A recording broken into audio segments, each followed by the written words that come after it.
नमस्कार। अभी हम मौजूद हैं बोकाहा गांव में और देख सकते हैं कि बोकाहा गांव की जो मुख्य सड़क है वहां पे भी एक जलेबी का पेड़ गिर गया है। मतलब अभी बारिश हो ही रही है लगातार और पिछले 1 घंटे में जो बारिश हुई है वो आंधी तूफान के साथ साथ बारिश हुई है, जिसका नतीजा आप यहाँ पे देख सकते हैं कि एक पेड़ जो है वो पूरे जड़ से उखड़ गई। इधर इसका जड़ है और वहाँ पे आप देख सकते हो कि पूरा जड़ से ये पेड़ उखड़ गई है और ऊपर से भी ये जो पेड़ है वो टूट गई है। मतलब इतना तेज़ आंधी तूफान था जिससे ये यातायात इधर ठप हो गया है और ये जो सड़क है ये बाधित हो गई है अभी फ़िलहाल।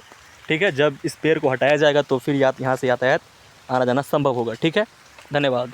से ही कुछ आगे मतलब वहाँ पे तो पेड़ गिरा हुआ था, यानी कि टूट के गिरा हुआ जो पेड़ था, उधर से थोड़ा ही आगे आओगे आप तो यहाँ पे भी एक जलेबी का पेड़ जो है वो टूट के गिर चुका है। देख सकते हो यहाँ पे भी इतना तेज़ आंधी तूफान आया था और उसके साथ साथ बारिश भी। तो बारिश तो अभी हो ही रही लेकिन आंधी तूफान जो है वो शांत हो चुका है।